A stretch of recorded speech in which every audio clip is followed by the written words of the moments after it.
I think the program is being streamed. We have our presenter here.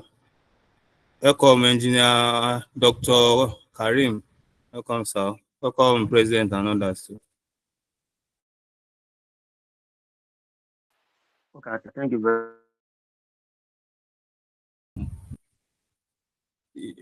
You're welcome, sir. Moderator,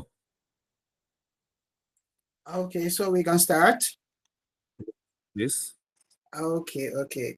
Good evening, everyone.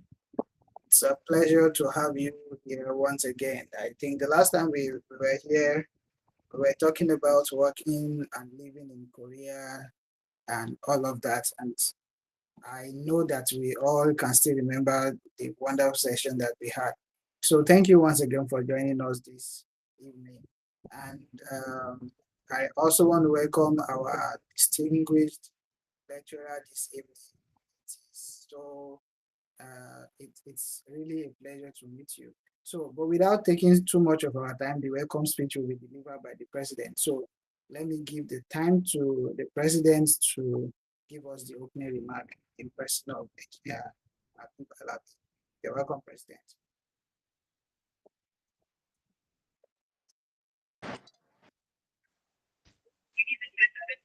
Should I go ahead, or do you think we should let some other people to join? Because I think we're just about 10 of us, or even less than 10, about 7 of us that are here now. Or should I just go ahead? I think you should go ahead. You can Yeah. give us the opening remark if it is lengthy, and before I finish reading the citation, it will be almost All right. 10 minutes past 9. So I think it's good. Okay. Yes, go ahead. Mr. Moderator, good morning, good afternoon, good evening to everyone joining us from different parts of Korea and beyond. On behalf of Nigerian Students Association at Kyungpook National University, I am delighted to welcome you all to this very important and timely session uh, titled Psychological Health Balance for Foreigners in Korea. We understand that living and studying in a foreign country, far away from our home, our family, what we are used to, our familiar setting, comes with its own unique challenge. It could be about homesickness, academic pressure, social isolation, or simply navigating mental health support in a new environment. So this issue may affect many of us, and it's a good opportunity that we have in this kind of session today. So we are honored to have with us Dr. Yasir Karim, a distinguished medical doctor from the Federal Neuropsychiatric Hospital in Abeokuta, popularly known as ARO, who will be guiding us through the key strategies and insights to help us maintain our mental health, well-being, and academic balance. So I also want to use this moment to thank the Knowledge Sharing Committee for bringing this very important topic, which is understated, because many of us don't really know the effect of mental health on us, and we work tirelessly every week, day in, day out, but we don't know the effect of what our mental health is, how it affects our productivity, and so on. So I want to thank the organizer and the volunteers that are working behind the scene to make this happen. And to our attendees, I also want to urge you to take this time to prioritize your mental health and listen carefully to what our lecturer have for us today. So I hope that this session will not only provide knowledge, but also spark more open conversation around mental health in our community. So thank you, everyone, and I wish you all an engaging and enriching session. Thank you very much, Mr. Moderator. Okay, thank you so much, President, for the opening remark. So without taking too much of our time, I will read the citation of our distinguished lecturer. But before I do that, like President had begun to say, please let's listen very well and pay attention. If possible, please listen with this. I mean, if your friend is not here, please just go ahead and call them, because this topic is very, very important. It is subtle. Sometimes we don't pay attention to it. We don't know what is happening. But if your brain is not working very well, I mean, as a researcher, as a student, what else? So please, let's pay close attention. Let's try to reach out to our friends and ask them to join the call. So without taking much of our time, because we want to stick with the time, I know this is daylight time in Nigeria and today is Saturday, so our lecturer ought to be with his family. So thank him for taking out time. So it's the citation of Dr. Karim Yeshuru Adeyemi. Sorry if I didn't pronounce that well. Karim attended the Federal Government Academy Center for Gifted and Talented in Suleja, North Central Nigeria, under the National Scholarship. He had his medical education at Lautech, that's Ladoke Akintola Teaching Hospital. Technology, University of Technology, Ogbomoso, Southwestern Nigeria. He had his outmanship at Federal Teaching Hospital, Katsina, Northwest Nigeria. He had his National Youth Service at Zamfara State, where he served as the chief medical doctor, medical residency trainee at Federal Neuropsychiatric Hospital, Maiduguri, Northeast Nigeria, where he was the academic coordinator. He is now a consultant psychiatrist at Neuropsychiatric Hospital, Aro, under WHO Collaboration Center for Research and Training in Mental Health, and is a faculty at the Institute of Behavioral Science at the same Aro, Abeokuta State, Nigeria. In fact, our lecturer is a thoroughbred Nigerian. He has traveled almost all the geopolitical zones in Nigeria. Under the tutelage of his erudite teachers and mentor, Dr. Karim has honed his skill as an ambitious, multitasking, and thoroughbred specialist. He's an early career researcher and member of several local and international research interest groups, with collaboration in psychiatry, forensic, consultation liaison, public mental health, and academic psychiatry. Thus, he has over 60 journal club presentation, has attended several academic seminars and training workshops, and presented papers at 20 scientific conferences, with several publication and 40 research items to his credit. He has served in various leadership and administrative roles as well, such as editor-in-chief of the Lautech Medical Student Association. He established the PEN Medical Journal. He was president of the Association of Resident Doctors, during which he founded the Resident Doctor Library.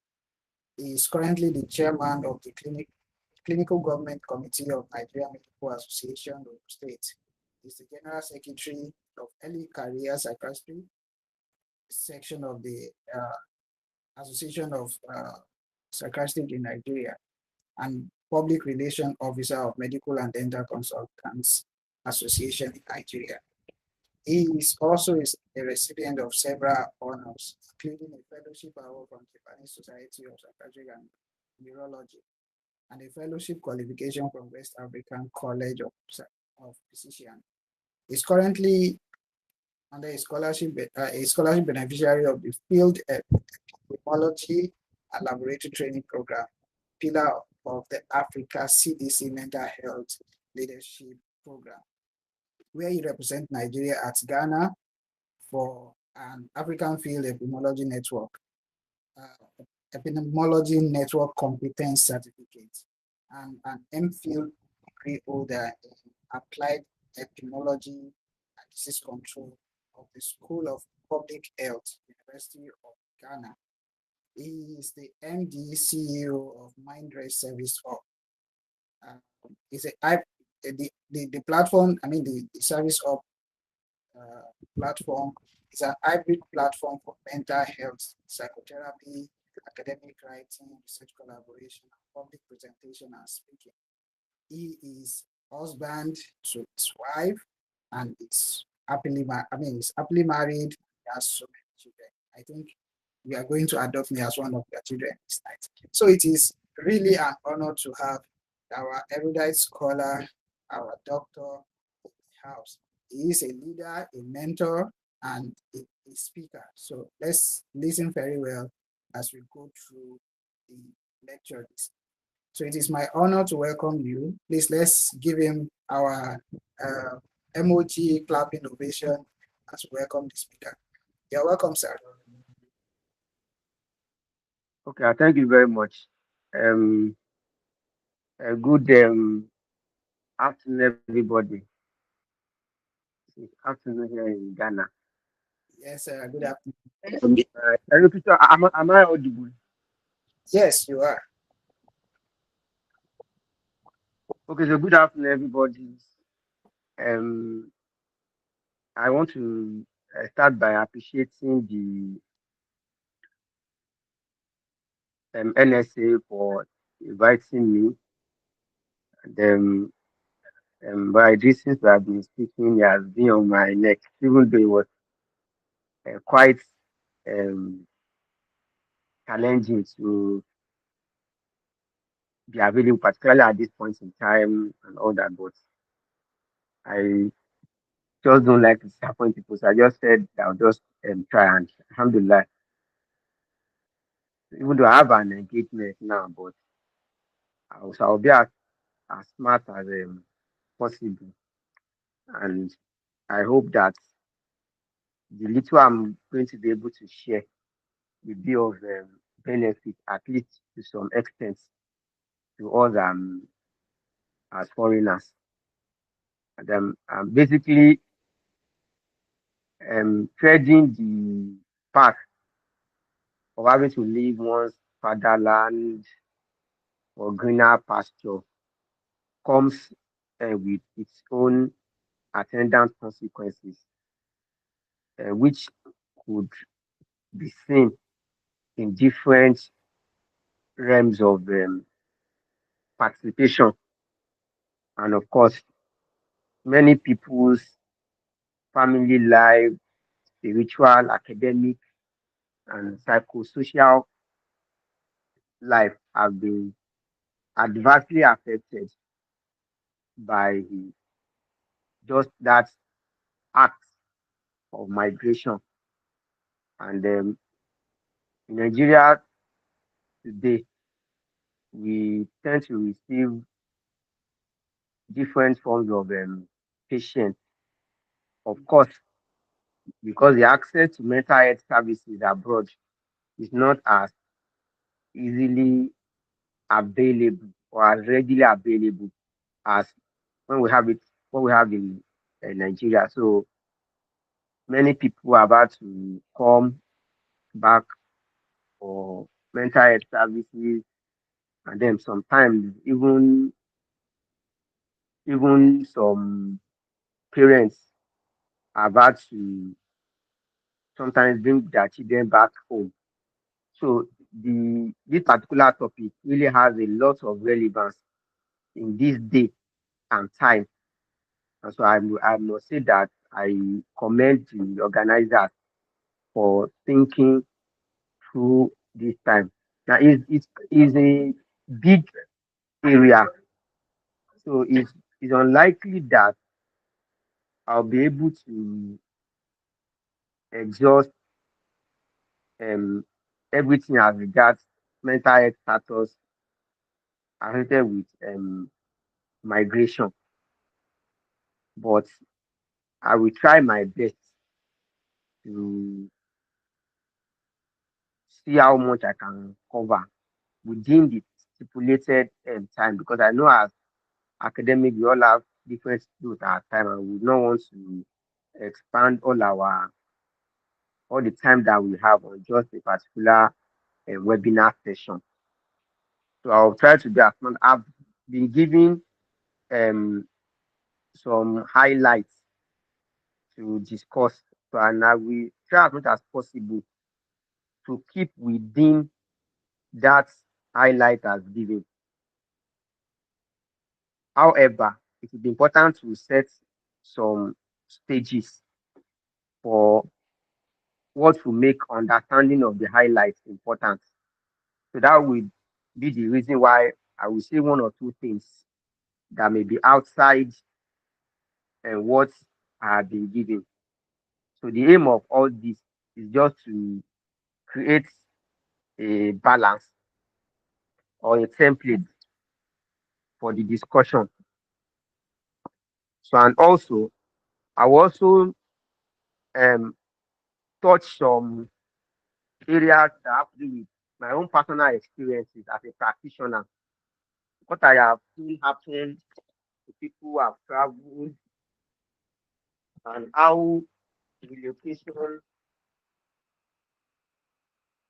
has had one or two effects on some of our colleagues who have had to travel. And then I will make one or two conclusions. So, but to start with, it's important to note that there are different factors that determine what the effects of being a foreigner will be on a foreign land. And this will depend on different personalities. So, whatever I will be saying, they are not generalizable. So, for some people, it may be, while for some, it may not be. I'm trying to join with my system so that I can project. I don't know if the admin has seen that request. Hello, Peter, am I audible, please? Yes, admin, please, let's attend to that. Yes, sir. I'm trying to see the slides. I haven't seen the slides. Did you send the No, I'm slides? trying to join with my PC so that I can Okay. be able to share Okay, my slide from here. okay, let me see. Uh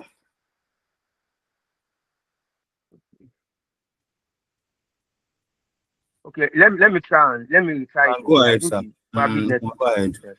Yeah, Let me if you try it can't again. get But through, I you will not can. want to use that to delay us. So, but that Okay. said, whatever I'll be mentioning, we just it is going to, it's not a generalized thing. It will depend on the our individual differences. So there is no exact consequence of foreigner. And then all what I've mentioned it to, they are not what must happen. So some of them may be mitigated. But let me start by saying that the consequences of traveling actually start right from the time that one makes the intention. So most of what I'll be talking about will be even pre-relocation. Before one even relocates, there are already some effects that one will start seeing. Of course, what we see commonly or what we focus on mostly is finance. We want to boost our accounts, we want to ensure we have the visa, and we want to do this and do that. We do not really look into how we survival in that place actually be. And for some people, they will have even already migrated before they start taking some steps which they should have actually taken even while they were making the plan to migrate. So the consequences of a migration would be better put as those that occur before the migration, those that we see during the migration, and then those that will be after the migration. Of course, after the migration, then the academic challenges and all that, they may appear to dominate at that time. But that does not still rule out the other non-academic consequences. So, but at different points in time, we usually um, focus only on one, which is one of the challenges that I think we've had over time. Sometimes we usually focus when we want to travel, we usually focus basically on just getting to the place. People do not do real searches, they do not make good preparations, and then one has already set the stage for some of the pre-relocation challenges. So for those who have, and many of us have already migrated, but indeed some of the effects that we tend to face, they are actually things that have actually occurred even right before our migration. Why some of us who are just migrating will likely be seeing the effects immediately surrounding our migration. Why those who have spent time, they will face more of the effects of the post migration experiences. So, like I mentioned earlier, all this will depend on different variables, different individuals, and so. So, the what we do in mental health is to try to individualize um, people's needs when we are being consulted.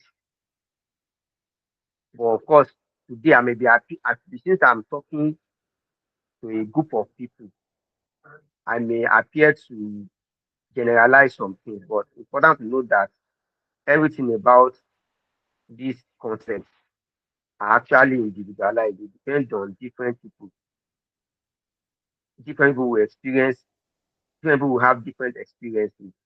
And so the solutions too will also vary from one person to another person. It depends on what experience that person must have had.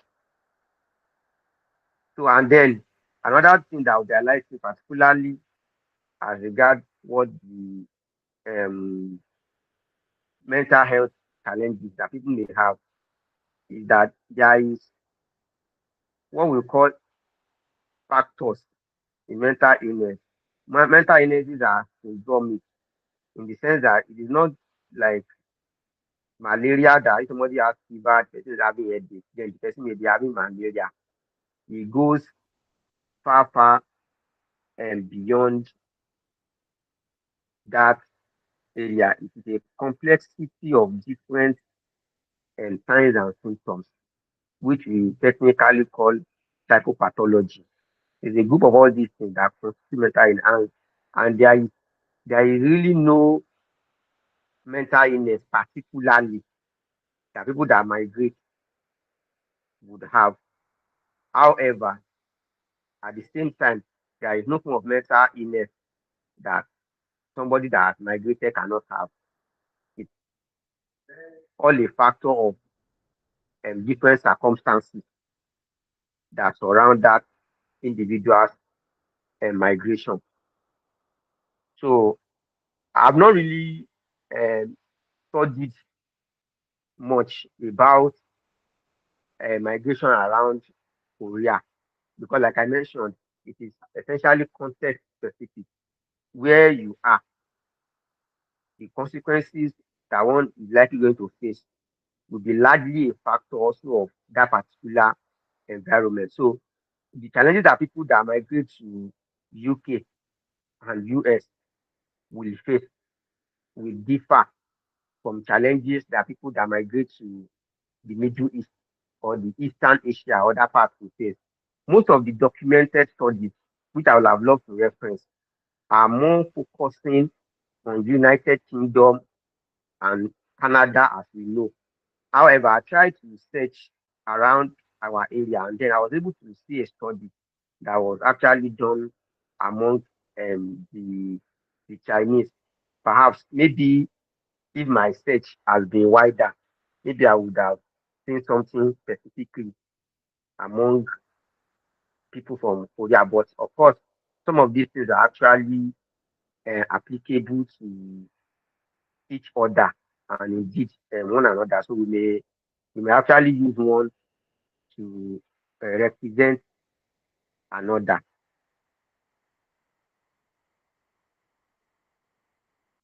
Wow. Okay, so I think it's important to understand this particular factor that I've just mentioned.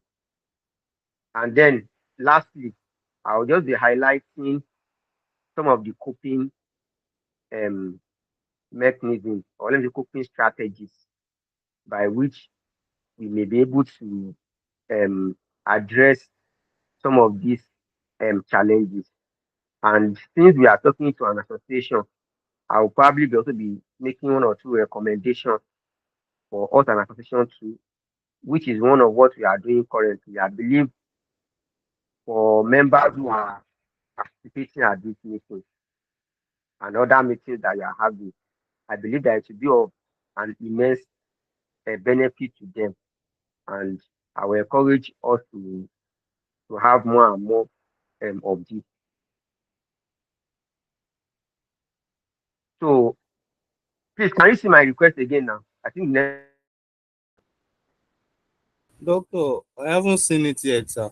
Maybe you can share it. Maybe you can send it here so I can share. I don't know. I have not seen any requests.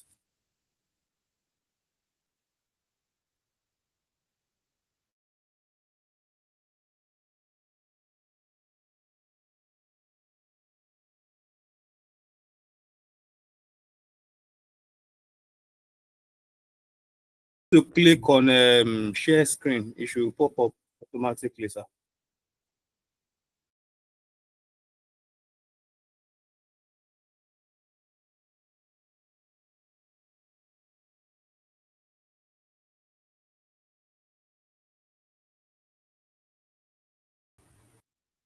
We can see now. It's showing.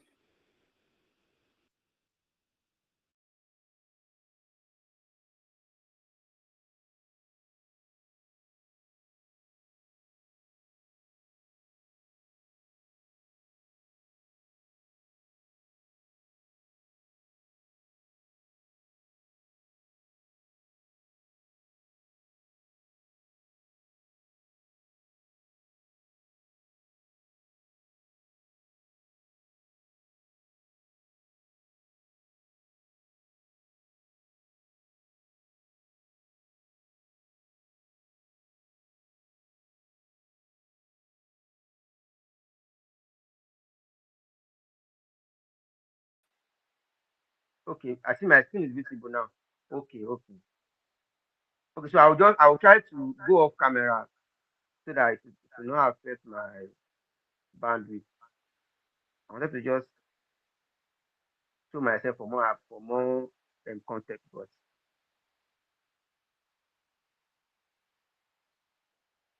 hello, please, am I still audible? Yes.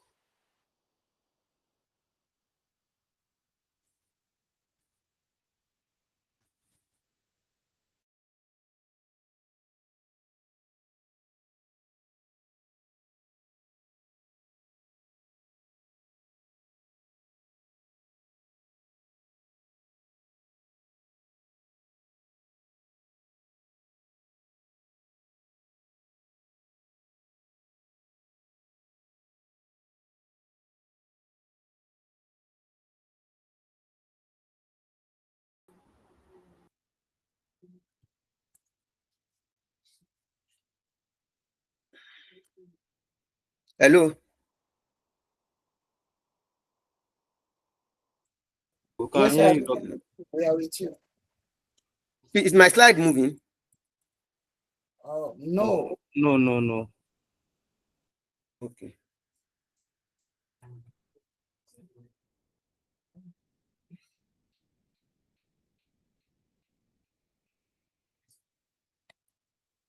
So I can share the slide, but unfortunately I'm unable to. It had moved earlier. Okay, let me just see this. Okay, no problem. I think I'll just continue, or maybe I will share the slide with you to help me share from your side. If I'm not able to successfully do the second time.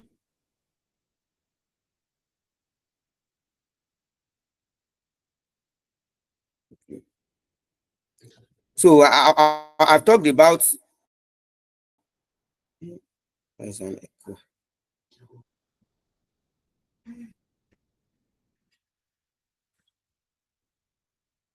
Okay, so I've talked about the fact that all these psychological consequences of migration and other events are actually depending on different factors, one of which is the location.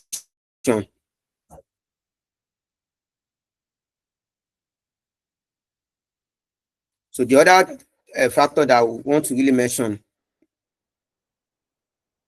is the background mental status of the person that is actually migrating. So I want to disclose that what I'm saying, I think I can just off this one. Okay, please, am I still echoing, please? You are not echoing. Hello, please, am I still echoing? No, you are not echoing. You are good, sir. Okay, so I think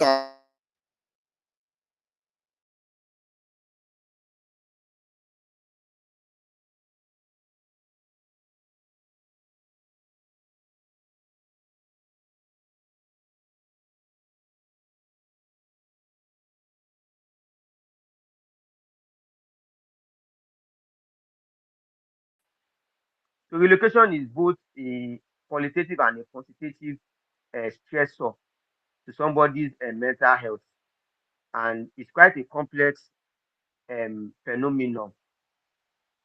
And as we are technically migrants, and the migration has its own consequences on us all, which is the main context of this presentation.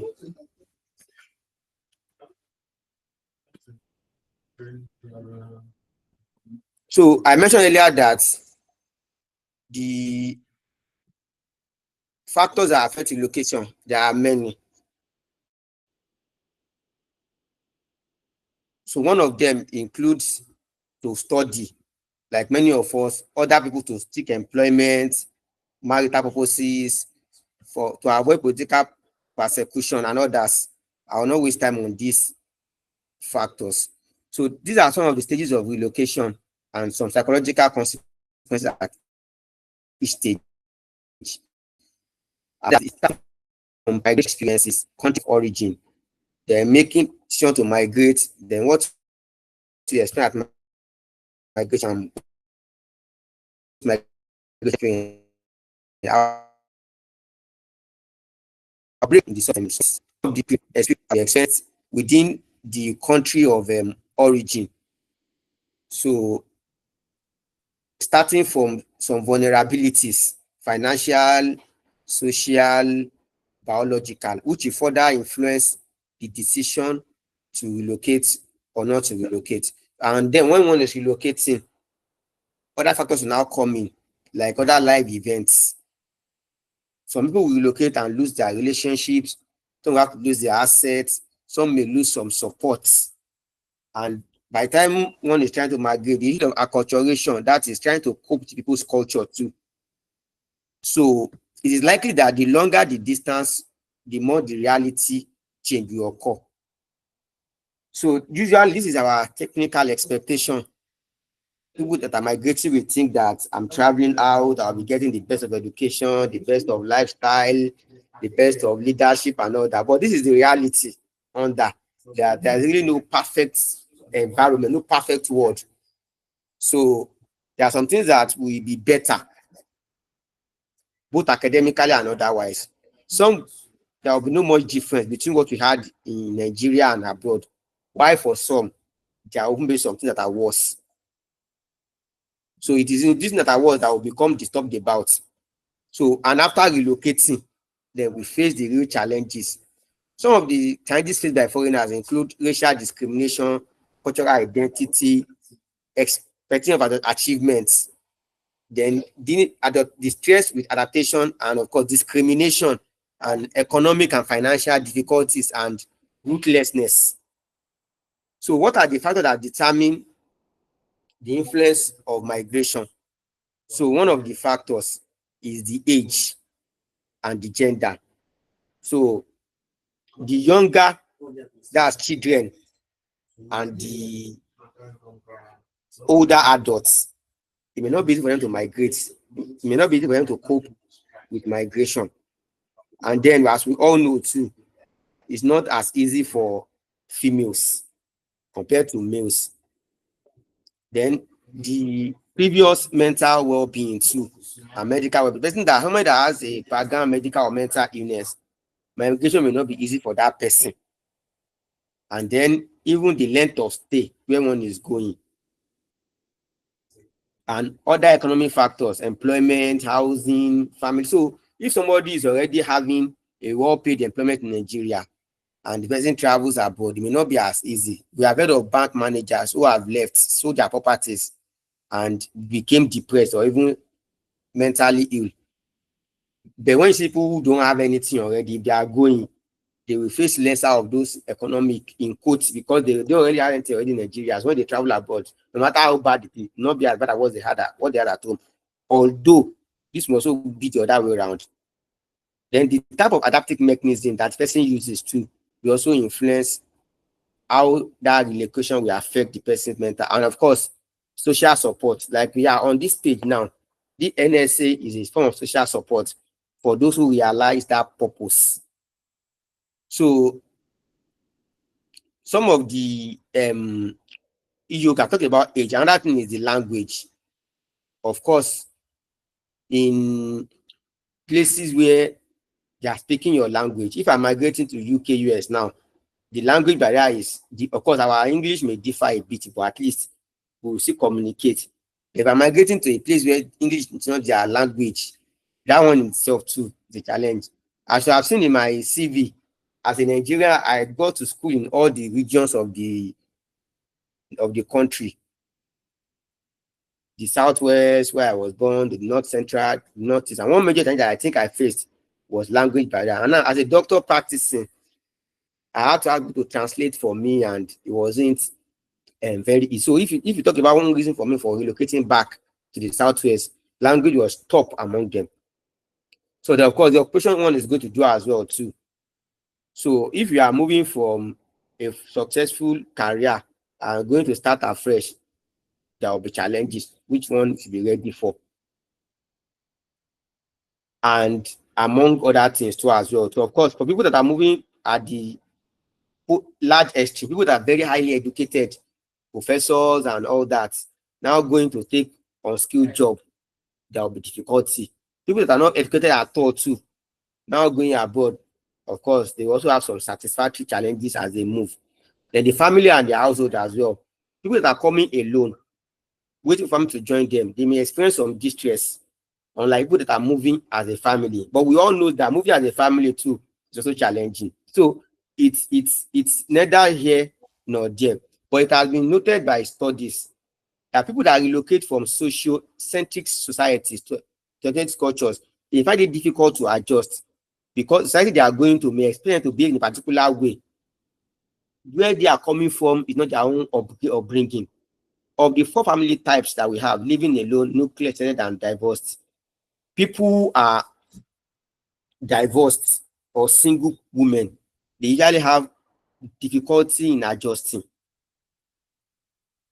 That people who are maybe single, than people maybe who are married and with their families, or you are going to the part of the world where you already have your family members there. It's easier to adjust. So what are the sources of psychological problems in foreigners? One of the sources is different realities. What you were expecting is not what you eventually get. Like commonly said, what I ordered, that's what I got. Please, sorry, please, am I echoing, please? No, the sound is okay, sir. Okay, thank you. So then the isolated lifestyle. So people will migrate. They are migrating alone. They will move alone. They will be, everything they are doing is in isolation. Of course, we all know that there are challenges with telling people what you want to do, but isolating information too much itself is a distress. Then the stress of the work or the school. And if you are going as a parent, parenting abroad is a bit of more difficult problem than parenting at home. Then having a family abroad too is also challenging. There is a way you can handle your children. There are different rules. Then financial challenges. Then some emotional blackmailing. Immediately you travel abroad like this, people that don't know start calling you, asking you for money, thinking as if you are going to you are going to making money there, and people don't even understand what you are going through. Then, like I mentioned earlier, the cultural adaptation.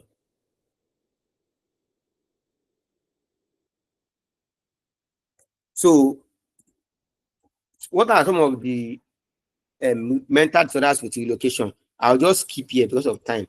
So let me just mention one of them is the culture shock syndrome. While moving to another place with a new culture, there may be sense of loss, deprivation, even rejection by some people in that new culture. And sometimes there may be some role confusion. Am I really schooling, or I'm learning, or I'm trying to cope? This may lead to some form of anxiety, disgust, feelings of impotence, or even unimportance. This study was done in China. It was done among sub-Saharan Africans who have gone to China.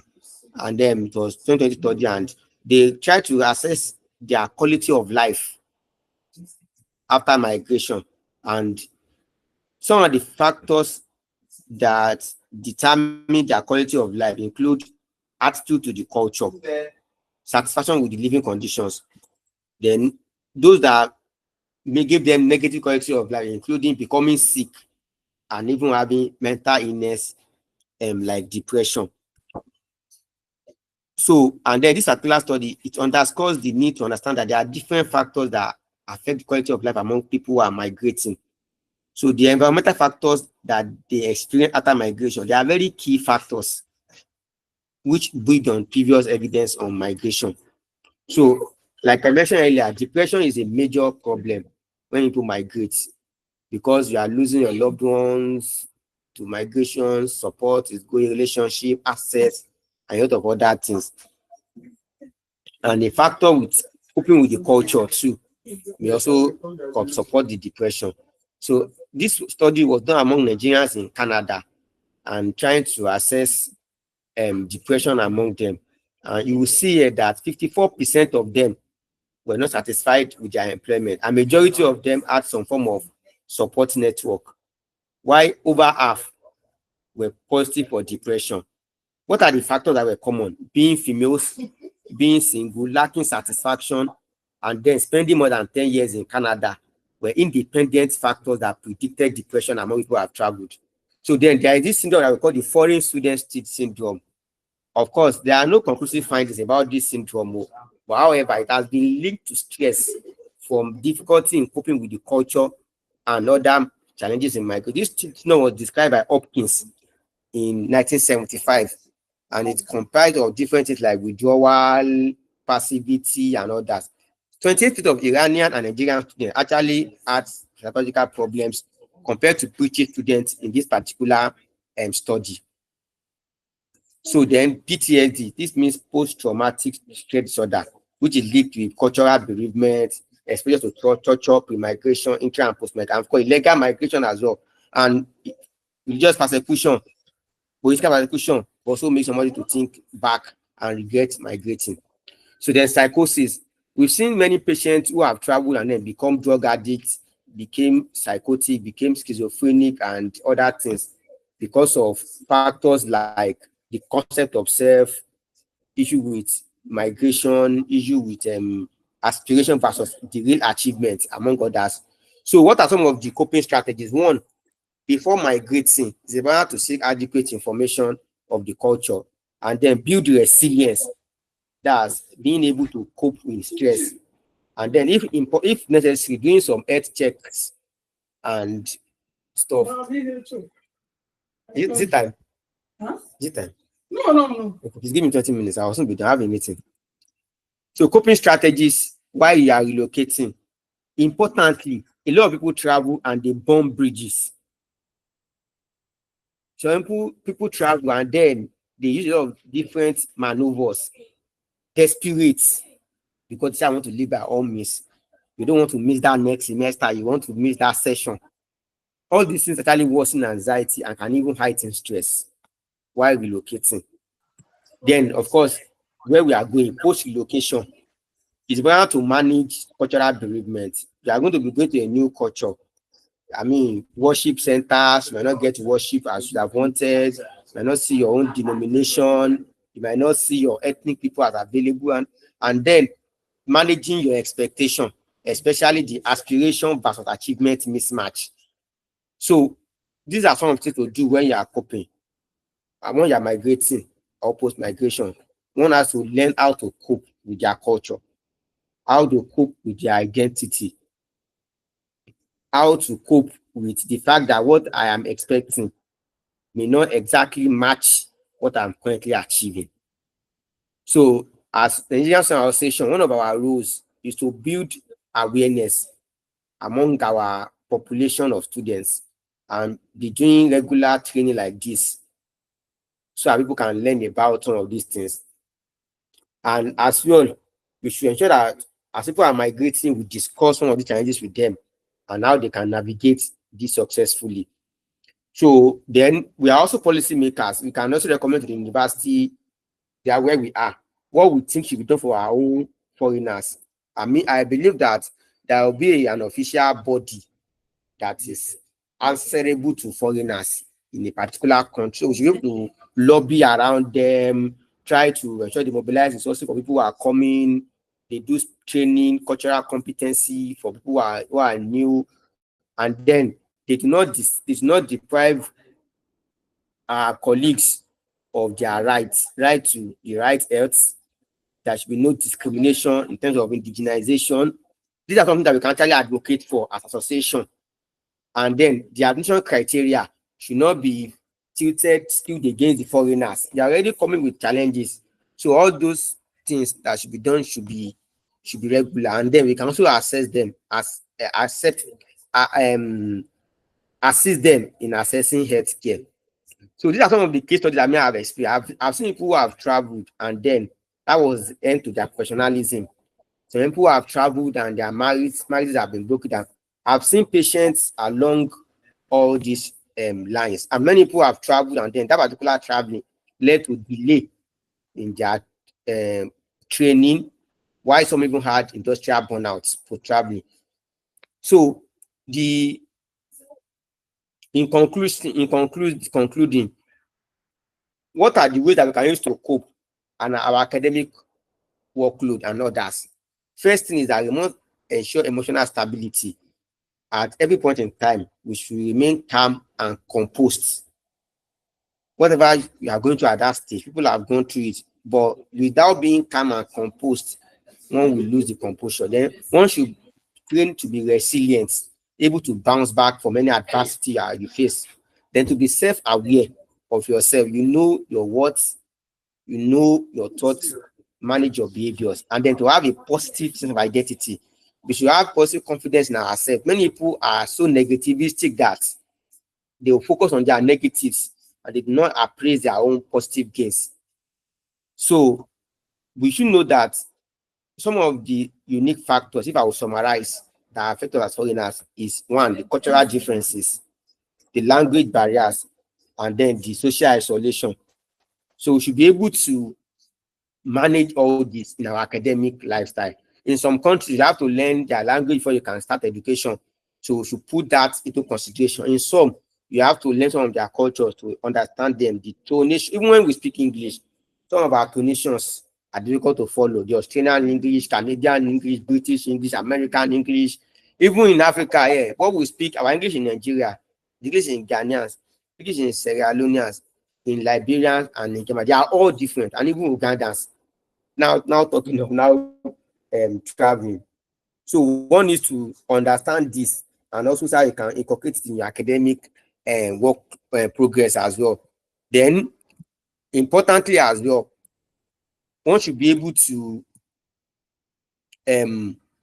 understand the issue of social isolation. As much as possible, try to communicate with people and ensure that you are not totally isolated in any ramification.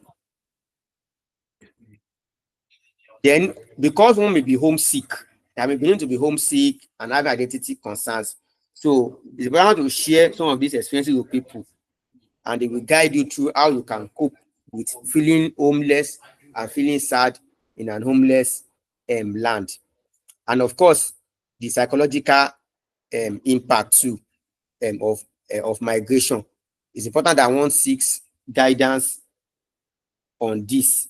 So I think my time is up, and I think I'll be rounding up. So then for academic, you have to build academic support, which will involve having emotional support from people within your class, joining class discussion, tutorials, and association groups like this, and then reducing isolation as much as possible and engaging in self benefit. And lastly, seeking professional and community support. It's important to seek counseling services within our universities. For some of these, we should be proud to approach our health centers and meet the doctors there. And then our cultural organization like this NSA too, we should also have a counseling unit where we are guiding people. Now, I get amazed when people who are educated, you will be feeling depressed. For example, you will now call a coach, maybe a life coach, or maybe a motivational speaker. It's like somebody wants to build a house, is now calling a bricklayer when he has an engineer that should head the project. So many people usually seek the wrong support whenever it is needed. So we should be able to access adequate support, official, recognized, and documented support. And then participating in local activities of our community is important. Building social connection, cultural understanding, and feeling the sense of belonging. In any society you find yourself, please, you have to belong to them. Whenever I go to any new community, country or so, one of the places I look for is their mosque. I try to tell myself, my name, I'm from Nigeria.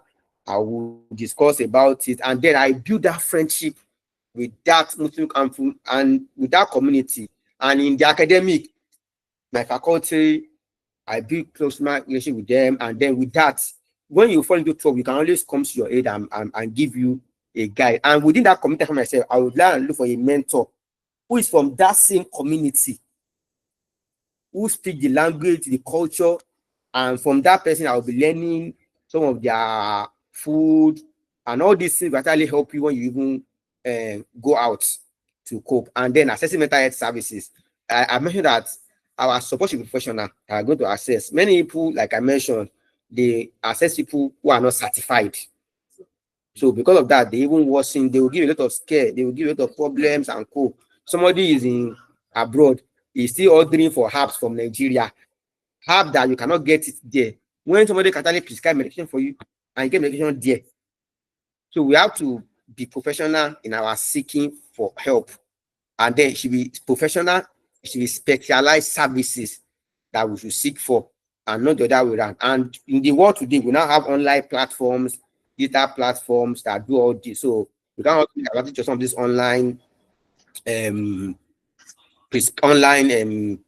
professionals that they will interact with you, maybe through Zoom and all that, and then you can get the best of care from them. I particularly have one, which I call the Mind Rest, where I offer different forms of psychological services, therapeutic, and almost what I have mentioned above.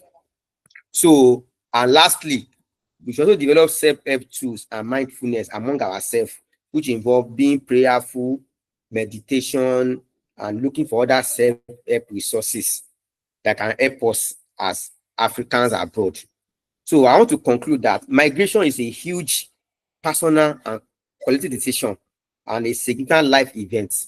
It has crucial mental health implications, which may relate to the pre-migration, intra, and post. So a sense of awareness that is subjective about its implications and proactive mobilization of resources is key to navigating the challenges of migrating safely.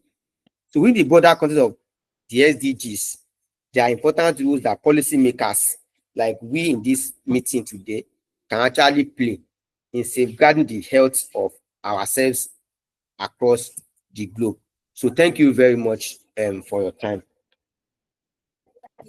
Oh, that's a very wonderful presentation by our distinguished lecturer. And I can see a lot of people are pouring in their clapping and their ovation. Thank you so much for taking this time out for this amazing lecture that you prepared. Thank you so much. Without taking much of our time, let me know those who want to have who want to ask questions. You can signify by if you have questions. as we are preparing our question, I totally, I'm very sure that all of us can relate with what our lecturer is saying this evening. I have a friend who recently relocated to the UK. One day one day she just started crying. She did not even know why, what triggered. She just started crying. And that's we understand that cultural shift and environmental things that just that it was so overwhelming to her. And that is why this discussion is very important. And the coping mechanism our lecturer presented. So once again, thank you so much for this presentation. Um, can I see people who want to ask question? Any question or contribution from anybody? Okay, I can see one hand. Okay, yes. Please go ahead, sir.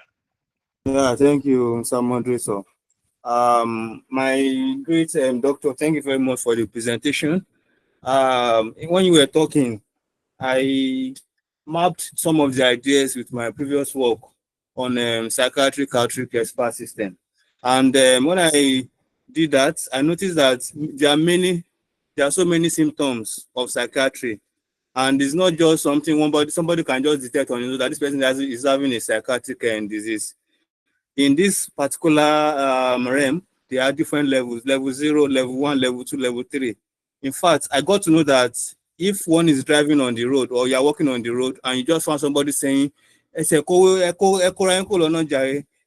kind of scenario, in that kind of scenario, that person that is harassing you tends to have that psychiatric disease, although it's of level 0. So based on this, I just want to say that your topic and your contribution is really, really relevant and is in time.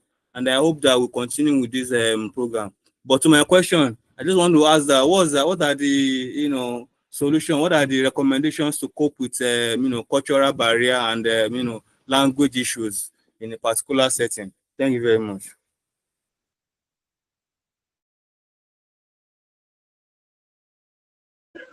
Okay, thank you very much. Hello, am I audible? Yeah, audible, sir. Okay, thank you very much for your comments and your likes. My background is a bit noisy, so you stay with me. So, but then I think it's a very good question. Cultural sensitivity, like I mentioned, that acculturation is one big problem, and even within our country as Nigeria, I think one advantage Nigerians have, what I've seen whenever I've traveled abroad, is that we are already in a country that's like a continent. The main problem that people have in Nigeria is that we not take advantage that our country is, is cosmopolitan. We have 6 zones which look like a country each on its own. So if people wanna use opportunity of being in Nigeria, maybe I did my internship in Kano, I served in Enugu, I schooled in Ogbomoso. By the time I'm traveling, just the same problem I face coping with the culture in those places. If I was able to navigate it, then it becomes easy when abroad. But while we are in Nigeria, people usually shy away from taking chance at exploring the environment. When I was doing my house, I was first in my much of my internship. Then I got a call from Katsina. I just left. I went there and I resigned from Ogbomoso. And when I was in Katsina, I got another call from Lutz.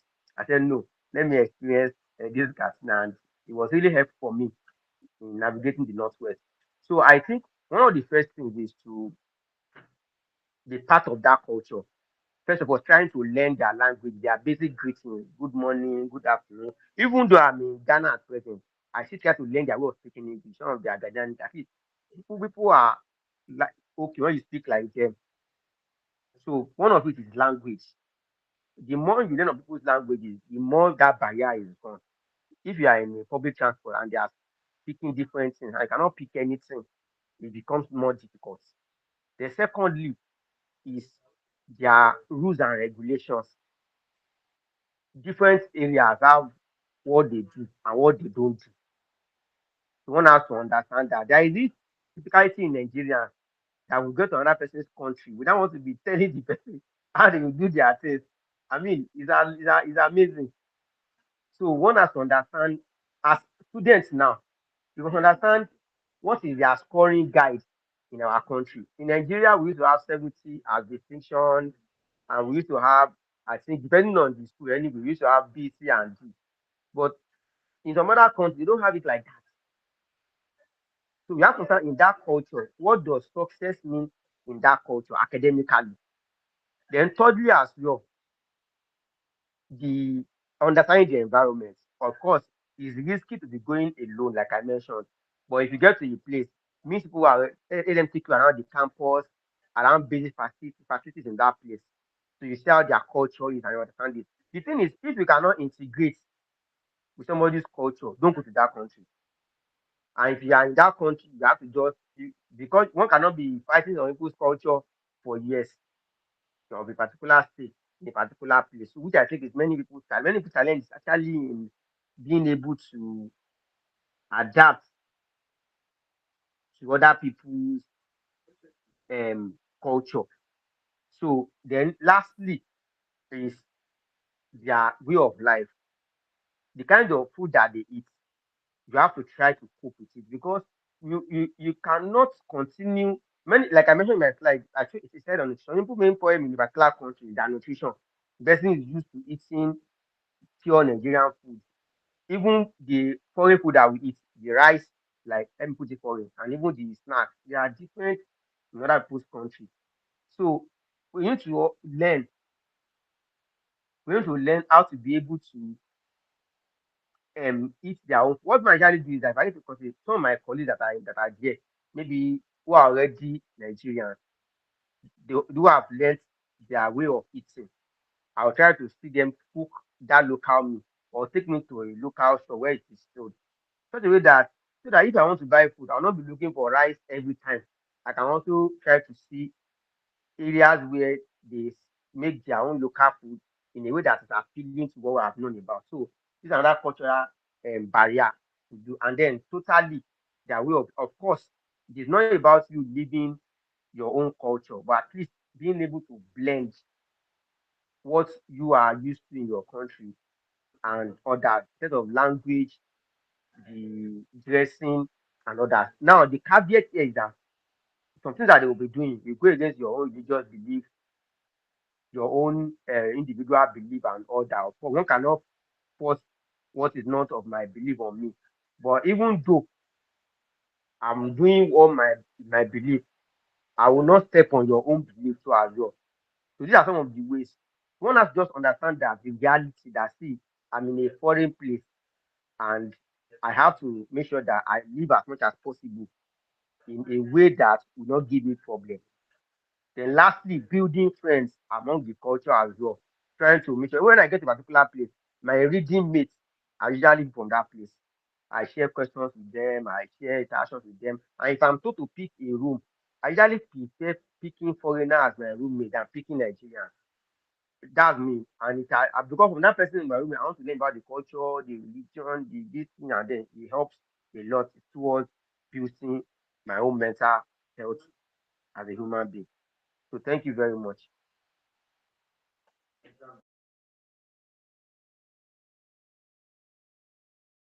Moderator, are you there? Thank you Oh, very much, so Doctor. yes, go ahead, sir. To draw your attention that you had finished. Oh, So if you have other questions, so thank you very much. thank you. Please, is there any other question? I see our Dr. Kola here.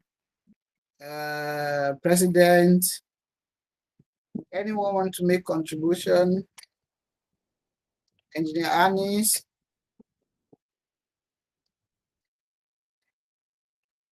Okay.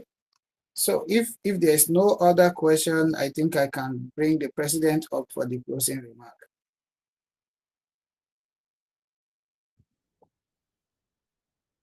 The president.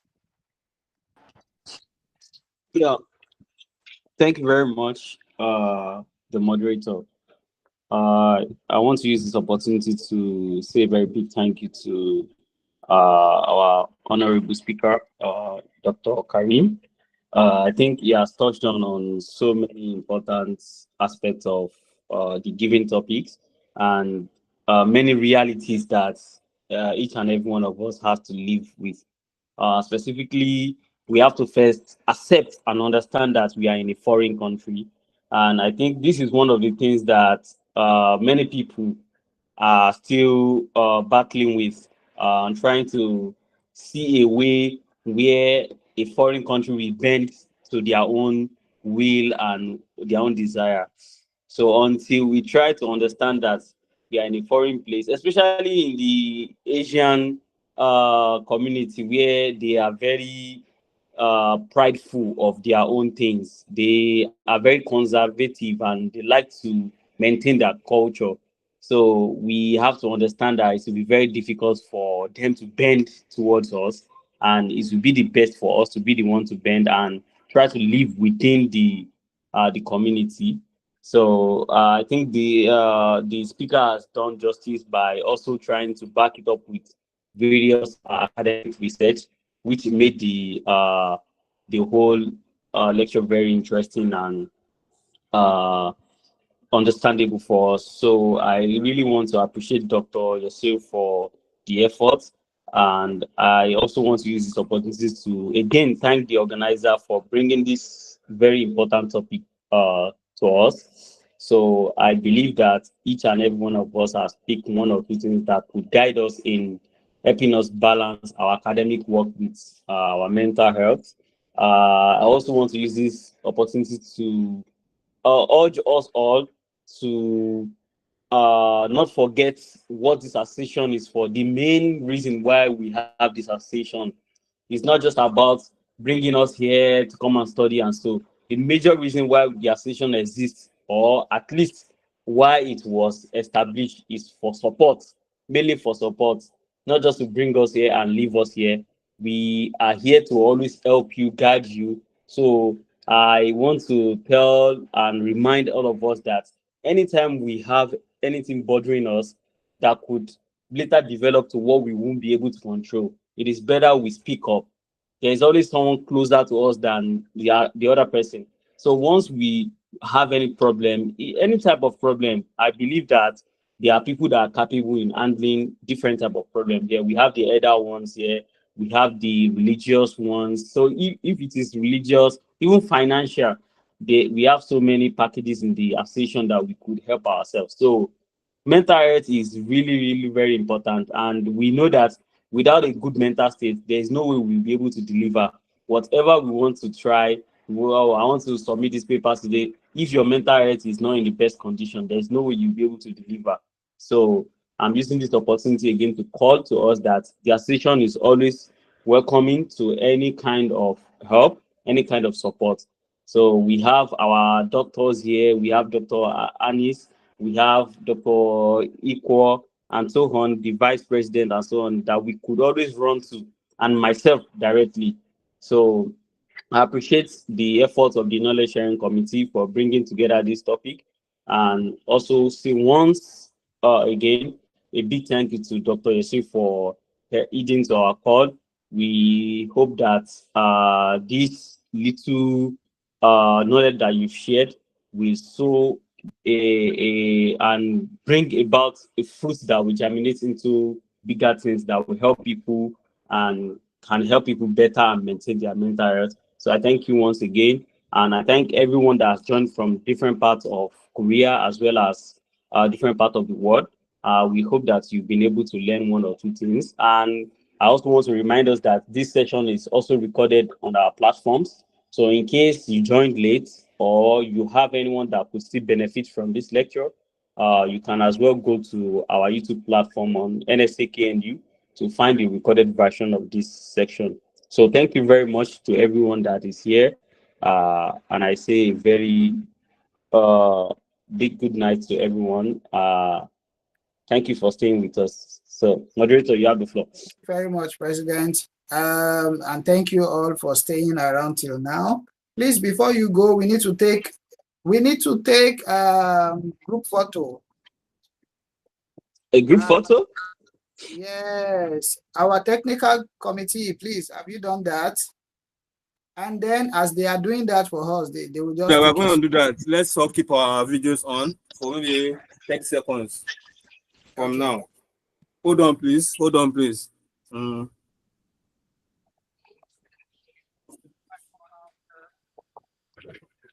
So as we are doing this, there will be the questionnaire. The questionnaire will be shared. Please, let's try to fill the form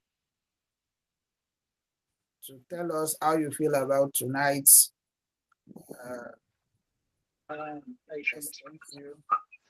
organized. Technical, are you done? Yeah, we're almost done. Maybe 2 minutes. Let's see. Engineer Ismail, we can't see your face. We cannot see your face, so Engineer Ismail. Where is our guest speaker? Our guest speaker is not Wait a there. minute, please. Wait a minute. Our guest speaker. Wait a minute. I think the speaker is off the call right now. Oh. Let him join. Let him join. Let me call him. Next time, before we take the question, we quickly take the picture.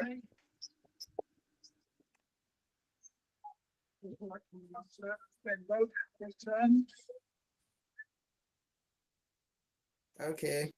Okay. We are waiting for him. Okay, I guess we are done. He didn't pick the call. Maybe he's off. Okay. No problem. Maybe next time before we take questions, we quickly do the okay then. Okay. Thank you so much for joining us tonight. We really appreciate your presence. We hope to see you and more people next month. Let's thank all our attendees. Thank you very much for this great opportunity, and the moderator too, the president and every members of attending. We really appreciate you. And now local way we say Kamsaminda. Thank you so much. Yeah, Kamsaminda. 안녕하세요. 안녕하세요.